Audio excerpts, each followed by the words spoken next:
Not ready for grade 9. Reality shocker for education PS as contractor lays out plan for class construction on school opening day. Morning Aisha Abubakar, slain IEBC manager buried as the electoral body calls for enhanced security for its staff.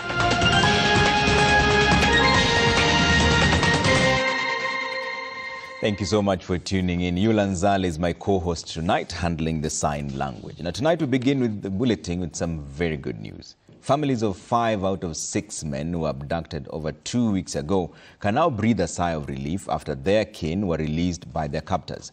Billy Mwangi, Peter Muteti, Bernard Kavuli, Ronnie Kiblangat and Gideon Kibet, also known as Kibet Bull, were released on Monday in separate locations across the country. However, the whereabouts of Steve Mbisi, who was also allegedly abducted in Mlolongo by armed men, remains unknown. The arrival of this police van at Ngong police station was received with jubilation. Family and friends embracing Bernard Kavuli, who has been missing for more than 2 weeks now. Dressed in a hoodie and wearing a mask, Kavuli walked direct to the office of the officer commanding station. It is here where the family reported his disappearance when they learnt of his abduction at a petrol station in the area on December 22nd, 2024. Someone has committed any mistake, then this individual must be presented before a competent court of law for formal charging or prosecution for that matter. But to have a state where we have individuals being hounded, where we have individuals getting abducted, this is something that flies to the face of our current constitutional dispensation. We are condemning it in the strongest terms possible. The mood was the same in Embu town. Residents coming together for prayers after the return of Billy Mwangi. Mwangi, who was abducted on December 21st, 2024, at a barber's shop, was released on Monday morning by his abductors. Mtoto alikuja saa 2, nisikia mtu kwa gate mtoto anaitana mama fungua. Sasa ndio nikafungua nikaona he's okay. Hapo kwingine Mungu anajua tu. Tumefurahi na bibi yangu. Furaha ambayo mpaka saa hii we have not recovered from that happiness. Because it was really a trauma. Mwangi, who appeared disoriented, was rushed to a medical facility in the area for checkup to ascertain his medical condition after weeks in detention. The young man is traumatized, seriously traumatized, and he has been whipped, amepigwa vita, na pia amekuwa kwa room ambayo iko na giza. Let Billy be the last person to go through the ordeal that he has gone through. Peter Muteti, who was the first to be kidnapped outside a supermarket in Udhiru area, has also been released. Confirming his release, the family said Muteti, who is disoriented and unable to recollect his thoughts, was dumped in Nairobi CBD by the abductors before he found his way home. It was a double relief for the family of Ronnie Kiplangat and cartoonist Gideon Bull alias Kibet Bull. The brothers, who were kidnapped separately in Kikuyu and Nairobi, were set free by their captors after spending Christmas in the hands of the abductors. Kiplangat was released in Machakos, while Kibet Bull was let go in Western Region, but has since found his way back to Nakuru, where he resides. With the release of the 5, one more abducted man is still missing, with no information on his whereabouts. Steve Mbisi, who was allegedly abducted by masked and armed men at his home in Mlolongo, Machakos County, is yet to be traced. Mbisi was allegedly kidnapped days after his 3 friends went missing in mysterious circumstances. The National Police Service says they will reach out to the 5 who were released and give them all the necessary support as they seek further information to assist in the ongoing investigations. Police also say that DCI is investigating all cases of missing persons in the country. Gatete Njoroge, Citizen TV, Nairobi. Meanwhile, human rights activists were arrested during the anti-abduction demonstrations which were staged in Nairobi and Mombasa. The protesters who demanded the immediate release of all the abductees vowed to escalate their industrial action in the coming weeks, even as security was heightened in all major urban centers across the country. Human rights activist Julius Kamau was among those arrested in Nairobi's Central Business District as he protested against the increasing cases of abduction in the country. We must liberate our nation. Our people are being killed. It's so sad that parents are having to educate their children only to have anything to bury them. It's so sad. It's a sad moment for Kenya, sad moment for Africa. Other protesters who had mobilized along Nairobi's Kimathi Street were dispersed by anti-riot police officers. I'm ready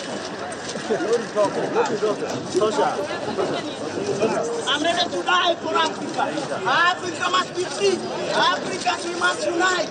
Africa, we must unite. In Kilifi County, dozens of demonstrators took to the streets of Mtwapa, denouncing the spate of abduction incidences in the country. Kusema kweli, kama mtoto hajafunzwa na mzazi, hufunzwa na ulimwengu. Lakini hajamaanisha kwamba mtoto yule ashikwe ama atakayemshika ni nani basi. Security was beefed up in major towns across the country, with anti-riot police officers patrolling various streets. Demonstrators had threatened to interrupt normalcy, demanding the release of abductees and an end to abduction incidences. Seth Olale, Citizen TV. Let's talk about education matters. 9 learners in grade 9 are grappling with the lack of classes as they begin the academic year. The government has admitted to challenges of space as learners reported to school. The government's plan to provide adequate classrooms to all the learners in grade 9 in public schools fell short by 2,500, with only 13,500 classrooms built by opening day. The ministry, however, says that the rest of the classrooms will be built in the next 1 month. Brenda Wanga has the details.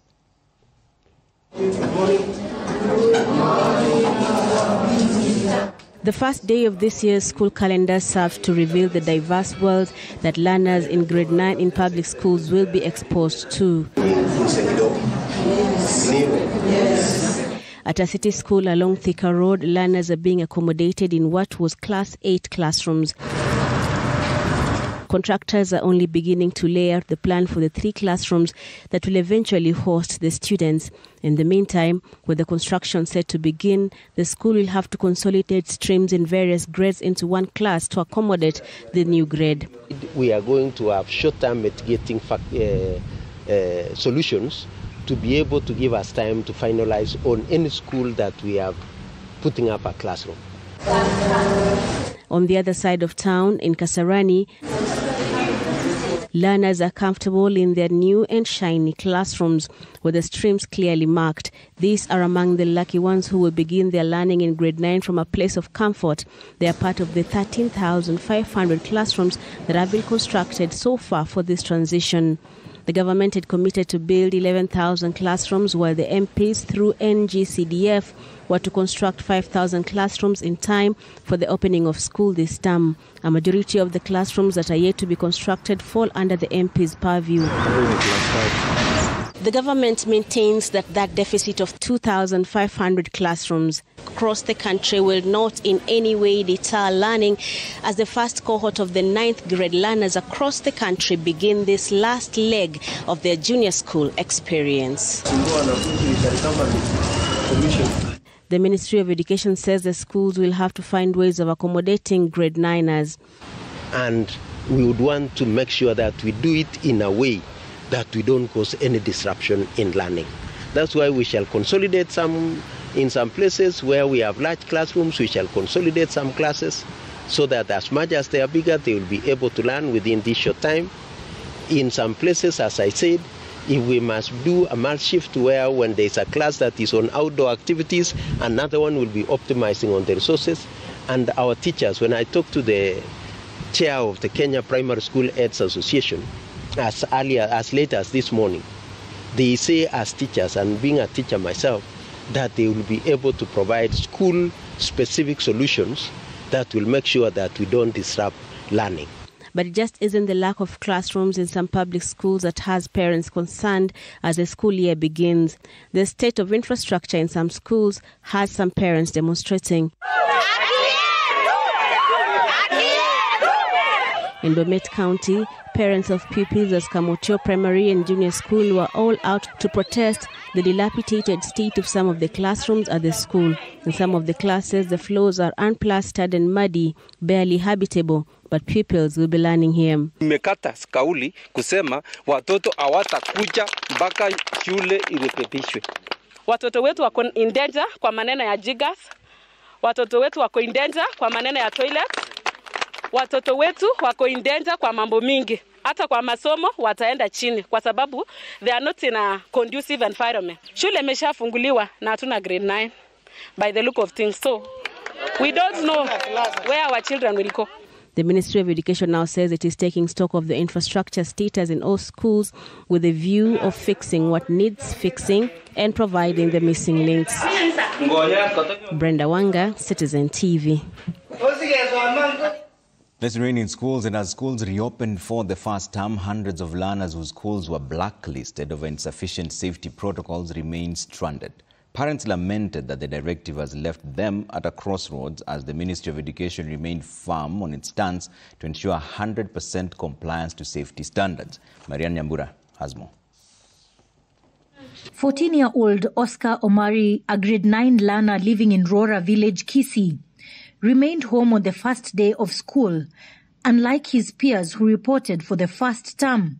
His case is similar to that of hundreds of learners who were hosted in 348 boarding schools that were shut by the Ministry of Education in December for failing to comply with safety guidelines. Sasa tumestuka kwa sababu watoto mwalimu atatuambia kitu chochote kama tunasapeleka watoto shule. Sasa tumesinda watoto wataenda shule namna gani? Shule yetu imenyang'anywa boarding. Sasa mimi nimekaa tu hapa nyumbani na nashindwa niende. Wazazi walikuwa wanataka nibadilishe shule. Sisi wenyewe tumechanganyikiwa. The family is uncertain on whether the school will comply with the safety guidelines on time or whether they'll be forced to seek an alternative school for their child. This is Kiaboera Primary School in South Mugirango constituency, Kisii County, one of the 348 schools that were flagged by the Ministry of Education. It is a race against time for the construction crew to ensure the school meets the required standards before Wednesday in order to be assessed before being cleared. We simply got a report. They never even came to inspect the school.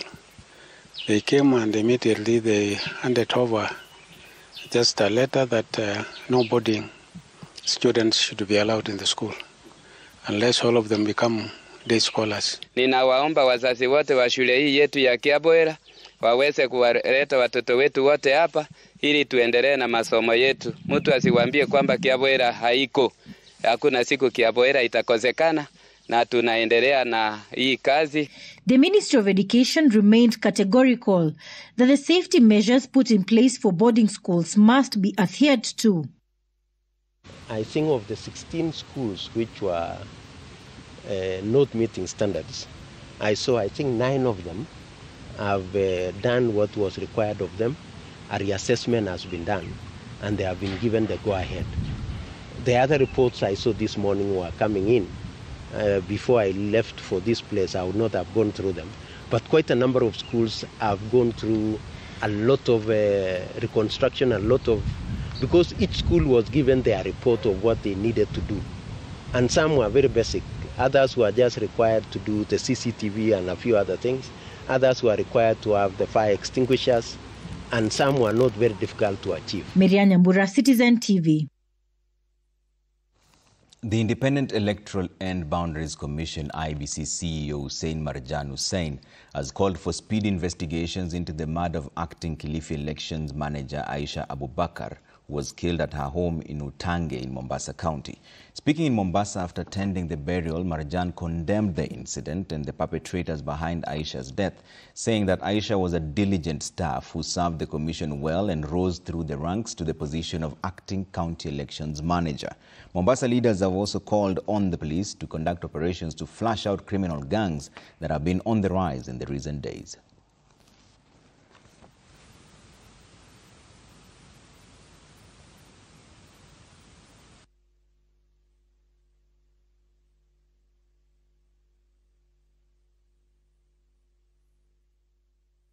Information received is that the people who actually broke into the place and stole a couple of things, including official tools that are being used and documents.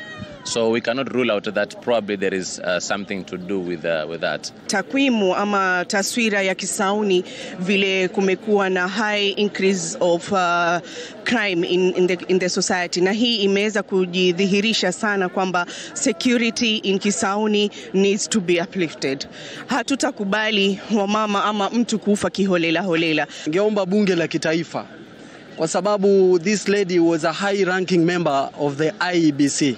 Kama hawa viongozi wenye tunapigiwa kura tunapewa ulinzi wa kutulinda kwa miaka 5, itakuwaje hawa wanaoganya mkate hawana ulinzi wowote? Usalama lazima wahakikishe kwamba wale waliotenda kitendo hichi wamepatikana, kwa sababu wakikosa kufanya hivyo inaonekana hii hali itaendelea. Kisauni ilianza kuwa nzuri, sasa imebadilika, imeanza kuwa tena mbaya. Now, staying with crime matters, a former nominated member of County Assembly of Kisumu will remain in custody for 4 more days pending investigations into alleged human organ trafficking.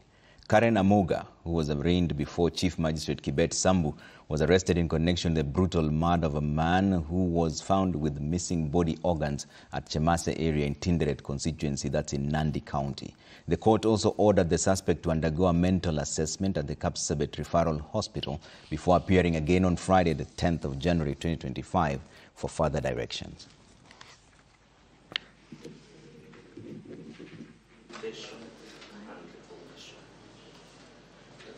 Additionally, the respondent is hereby accordingly ordered to be escorted to Kapsabet County Referral Hospital for her mental assessment. Mentioned on 10th January for further orders and for closure of this motion. Now, the government has announced that it will direct all the community health promoters in the country to lead registration drives into the new social health insurance scheme countrywide. Speaking during the Taifa Care Express in Mombasa County, flanked by region's leaders, State House Senior Advisor Moses Kuria assured the community health promoters that the government would settle all their salary arrears by the end of this week. But as Mary Mwoki now reports, the seemingly systemic underfunding of primary care facilities has caused disquiet among stakeholders in the health sector, with questions about the government's commitment to SHA. Mombasa County on Monday was host to the Taifa Care Express Cafe convened by State House Senior Advisor Moses Kuria. The forum, bringing together all community health promoters in the county and officers from the national administration, was used to sensitize county residents to register for SHA in what the government hopes will be a smooth transition from NHIF and onboard all members previously registered under the now defunct scheme. Kule kwangu Jomvu, watu ambao wamekuwa sensitized katika mambo ya SHA ni households 1483. Tuko na public facilities kule Jomvu 7 ambao zinatoa huduma ya matibabu kupitia SHA. Let us recognize them as professionals in the republic called Kenya. County ya Mombasa ndio itakuwa county ya kwanza kutuma CHPs wakasaidie wananchi wetu kujisajili, wakawasaidie kuongeza watoto wao, kuongea familia zao, kuwaongeza hapo, na pia wasaidie ile tunaita means testing. The community health promoters, however, are still owed salary arrears for several months, with the government failing to honor its promise to pay them all by 31st December. Kuria, however, assured them of payment by the end of this week, adding that the government will pilot the digitization of health records in the county before rolling it out countrywide. Ikifika mwisho wa wiki hii itakuwa pia imelipwa na nitafuatilia. Kwa sababu nyinyi ndio viongozi wetu, wanajeshi wetu, lazima maslahi yenu tuangalie. Kaunti ya Mombasa ndio itakuwa kaunti ya kwanza ambao hakutakuwa na kikaratasi katika hospitali zote 51. Kila mtu analetewa kidude ya kompyuta na wote watakuwa wanawatibu kupitia kwa kompyuta. Today, SHA, level 2 and level 3, it is free. However, disquiet is rife among stakeholders over the apparent lack of commitment to financing primary healthcare facilities. A survey conducted by the Rural and Urban Private Hospitals Association of Kenya paints a grim picture of cash flow challenges in a majority of the facilities. The recent disbursement of SHA claims totaling 7.3 billion, out of which only 1.3 billion went to the primary healthcare fund, has cast serious aspersions on the government's commitment to the success of the Social Health Authority. Mary Moki, Citizen TV. Now, 3 people have died in an accident that involved 2 matatus in the Wanji area along the Murang'a-Nairobi road. The accident occurred after PSV matatu belonging to Nakon Sacco, which was heading towards Murang'a town, plunged into the Maragua River after hitting another matatu belonging to Murang'a's shuttle Sacco. Survivors claim that the driver was overspeeding and driving recklessly, ignoring all the complaints from passengers. Murang'a North Traffic Base Commander Kennedy Mudhamia said 2 female passengers died on the spot, while the 3rd victim, a male passenger, succumbed to his injuries before he could get to the hospital. The Murang'a shuttle matatu was heading to Nairobi, while the Nakon's matatu was heading to Othaya in Nyeri.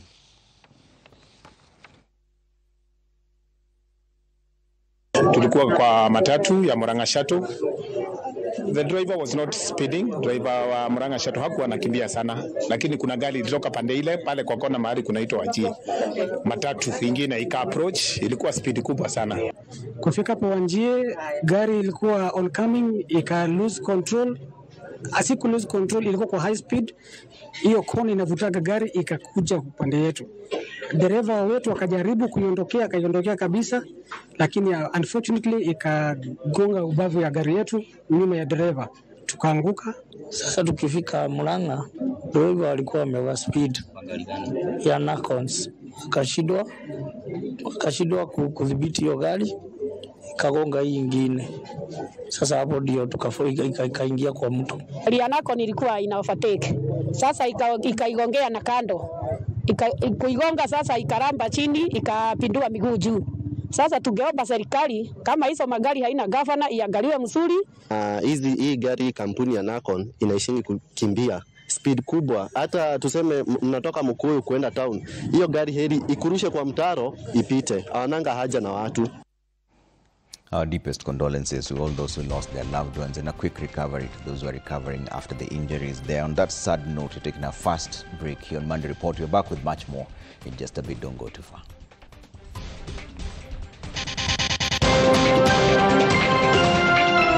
Coming up, left the country this afternoon for Accra, Ghana, where he will attend the inauguration of President-elect John Mahama. State House says that the president is scheduled to engage in bilateral discussions with the heads of state and government, including President-elect Mahama, during his stay in Ghana. President William Ruto will also use the occasion to advocate for reforms within the African Union aimed at enhancing institutional efficiency and strategic focus. President-elect Mahama visited Kenya on December 29th, just last year.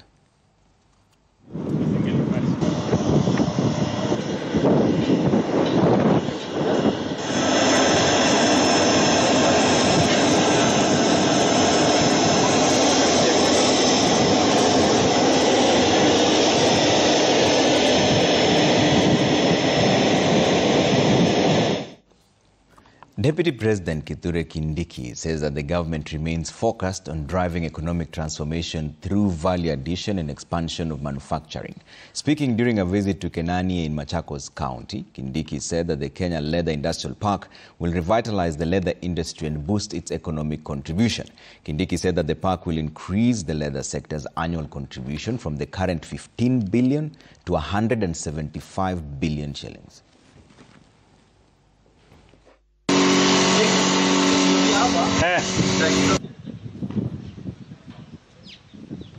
For many years in our country today, we have concentrated on carcass and red meat and ignored hides and skins. Yet, it is established beyond doubt that the hide and skins are much more valuable than even the value of the meat. And that is what this project is all about, to make sure that we are able to add value to our hides and skins. The United States has confirmed the killing of a senior Al-Shabaab leader, Mohammed Mire, in an airstrike on the 24th of December. Mire, also known as Abu Abdurrahim, was responsible for Al-Shabaab's regional governance in Somalia for the last 15 years. In addition to being one of Al-Shabaab's longest-serving members, Mire served as the interior minister and played a key role in the group's strategic decision-making. He was killed in an airstrike by the U.S. Africa Command approximately 10 kilometers southwest of Kuno Baro.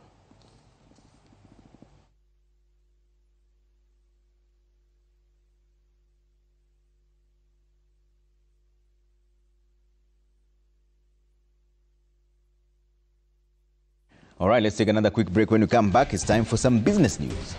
Time for some business news now. And hospitality players in Nairobi are shifting focus to the local market to sustain growth following the festive season. Novotel General Manager Fabio Gonçalves highlights that with the holiday rush winding down, hotels, restaurants and entertainment venues are introducing tailored offers to attract domestic clientele. Speaking during Novotel's recent official opening, Gonçalves emphasized that this move is crucial for maintaining occupancy rates and revenue during the typically slower start of the year. The strategy aligns with broader trends in Kenya's tourism sector, which has seen domestic travel increasingly bolster the industry amid global economic uncertainties.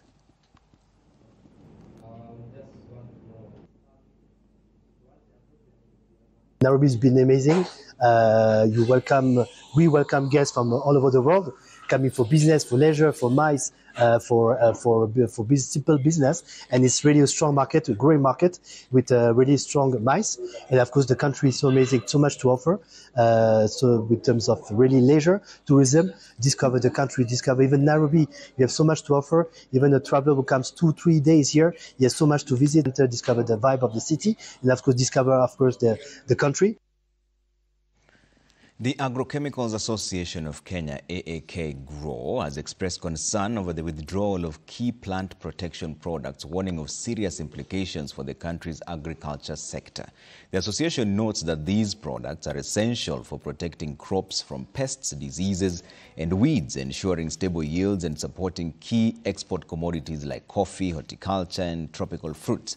AAK-GROW highlighted that the removal of the 8 chemical molecules effective December 31st last year is said to impact 142 trade names, potentially disrupting agricultural production. To address the situation, the group has called for a balanced approach, including phased withdrawals, the adoption of safer alternatives, and enhanced farmer education on responsible pesticide use. They also recommend stricter border controls to combat the proliferation of illegal pesticides.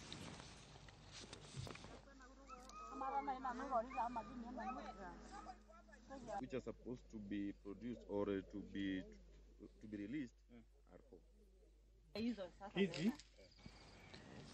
are Now, still in Nairobi, competition in the country's retail space is set to heighten as retailers continue to woo shoppers residing in the city. Carrefour becomes the latest retailer to expand its footprint in Nairobi with the opening of a new store at the mall in Westlands. Operated by Majid Al Futaim, the retailer now has 27 stores in Kenya, reinforcing its presence in the country. The new outlet is expected to create more than 45 direct jobs, adding to the company's current workforce of over 2,800 employees in Kenya.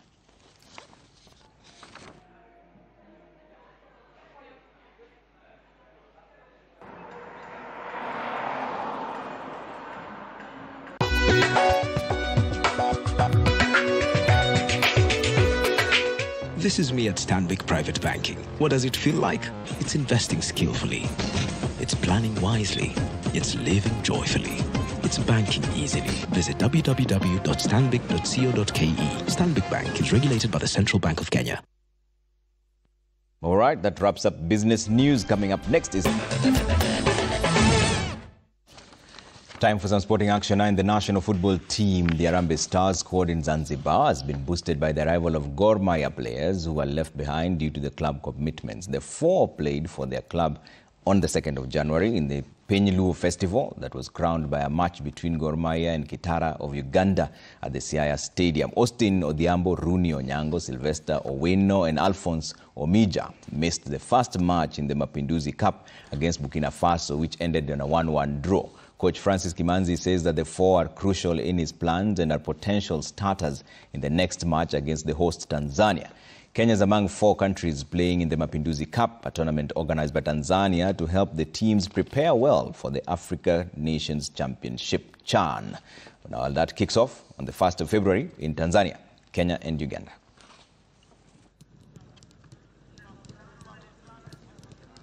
Competition kama hizi, if we continue working hard and being smart also, we can move forward as a team. Believe also the next match they are capable of scoring, so it's only about how do we manage the game when we score. They are very motivated, they want to fight, and they want to prove something because they know that they are already a product of hard work to arrive where they are.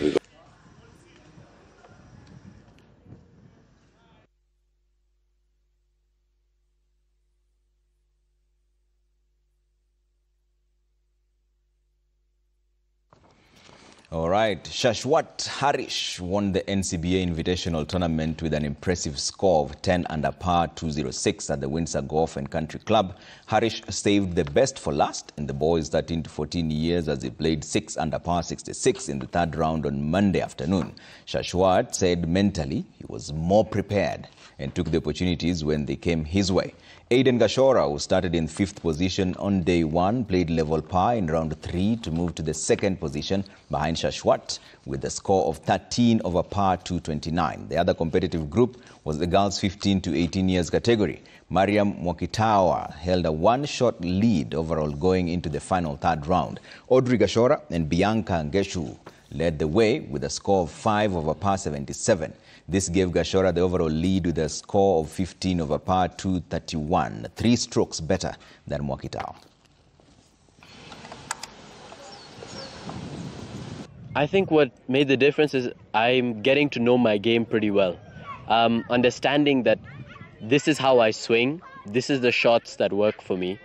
So my hardest moment is when I got 2 birdies on the par 5s. I was going well. I was only 1 over, but then I bogeyed hole number 9.